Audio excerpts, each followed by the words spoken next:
तर नमस्कार मंडळी.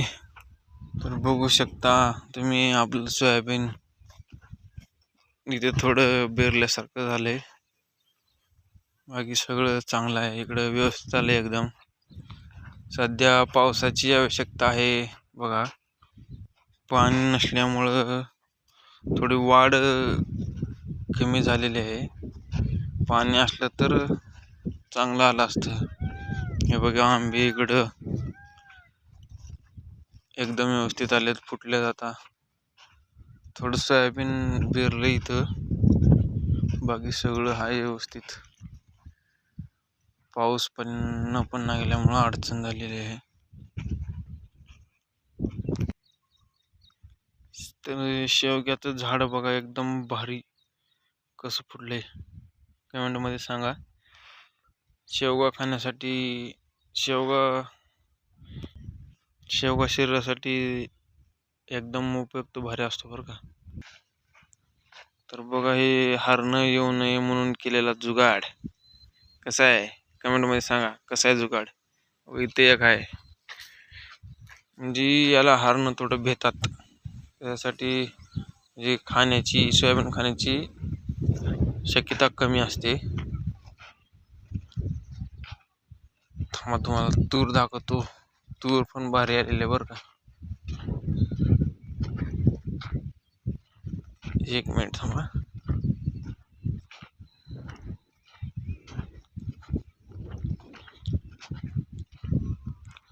पाऊस पडत नसल्यामुळं सोयाबीनची वाढ थांबलेली आहे सध्या. पावसामुळं अवघड झालंय सगळं.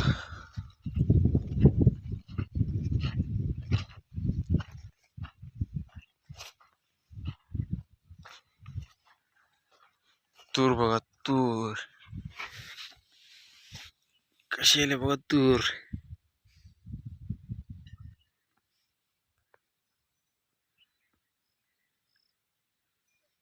एकदम भारी.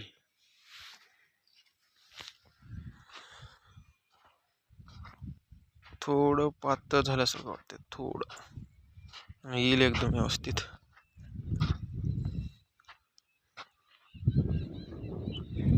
तूर आहे बघा एकदम भारी.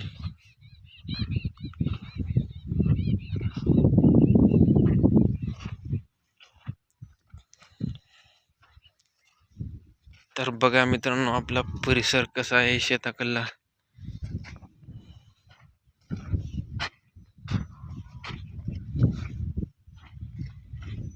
कमेंट मध्ये सांगा कसा आहे आपला परिसर,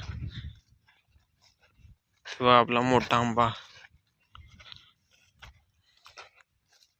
हे लावलेले सगळे या वर्षीचे आंबे, चक्कू, नारळाचे 2 झाडं. मला पहिल्या व्हिडिओ मध्ये दाखवलंय,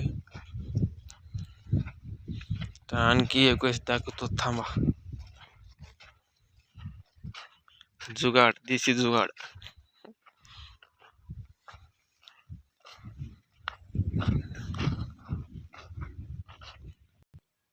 बघा झाड सगळे एकदम भारी. आंब्याचं मोठं. तर चला मित्रांनो, धन्यवाद. व्हिडिओ इथंच थांबला जाईल. व्हिडिओ आवडल्यास चॅनलला सबस्क्राईब करा आणि लाईक करा. चला धन्यवाद.